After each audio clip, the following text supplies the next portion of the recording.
एक कप चाय ने पोती को ऐसा सबक सिखाया जो कोई बड़ी किताब भी नहीं सिखा सकी। आखिर दादी की विरासत वाली चाय में ऐसा क्या था? यह कहानी जो है अंत तक जरूर सुनिएगा। जयपुर की एक व्यस्त कॉलोनी में रहने वाली अन्वी छुट्टियों में अपने दादा दादी के पास जोधपुर आई। शहर की भागदौड़ और मोबाइल की दुनिया में पली बड़ी अन्वी के लिए गांव का जीवन किसी नई किताब जैसा था। एक सुबह दादी ने पुकारा, ए छोरी उठ जा, चाय पी ले, फिर खेतारी सैर कराएंगे। अन्वी चौंक गई। उसने दादी की ओर देखा और मुस्कुराकर बोली, दादी आप हिंदी में क्यों नहीं बोलती?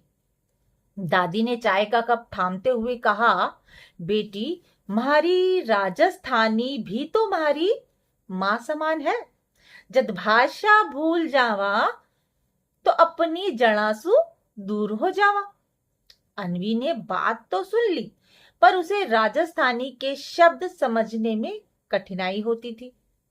दिन बीतते गए। दादी कभी कहती घनी गर्मी है, कभी राम राम सा, कभी पधारो म्हारे देश। अब धीरे धीरे अन्वी को इन शब्दों में अपनापन महसूस होने लगा। एक दिन स्कूल का ऑनलाइन प्रोजेक्ट मिला, अपनी सांस्कृतिक विरासत पर प्रस्तुति बनाइए। अन्वी सोच में पड़ गई।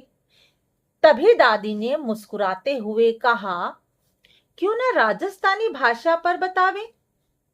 दादी ने उसे लोकगीत सुनाए, कहावतें बताई और शब्दों का अर्थ भी समझाया। अन्वी ने जाना कि भाषा केवल बोलने का माध्यम नहीं, बल्कि इतिहास, संस्कृति और भावनाओं का खजाना होती है। प्रस्तुति के दिन उसने बड़े गर्व से कहा, मेरी विरासत केवल किले और हवेलियां नहीं है।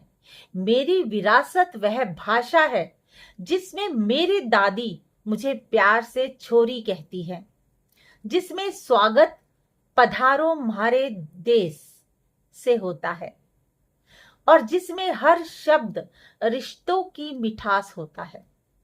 उसकी प्रस्तुति को प्रथम स्थान मिला। शाम को दादी ने फिर चाय बनाई।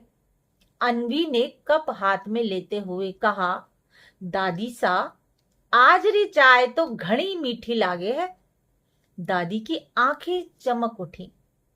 उन्होंने कहा, देखो लाडो, चाय में चीनी कम है, मिठास तो अपनी भाषा री है। उस दिन अन्वी समझ गई कि विरासत केवल संग्रहालयों में नहीं रहती, वह तो घर की रसोई में उबलती चाय, दादी की बोली और पीढ़ियों से चले आ रहे शब्दों में जीवित रहती है। अब आपके लिए एक प्रश्न, आपके घर में आज भी कौन सा ऐसा शब्द, बोली या परंपरा जिंदा है जिसे आप अपनी सबसे बड़ी यहीं पर विरासत वाली चाय राजस्थान के रंगों के साथ समाप्त होती है। ये सफर आगे भी जारी रहेगा। नमस्कार।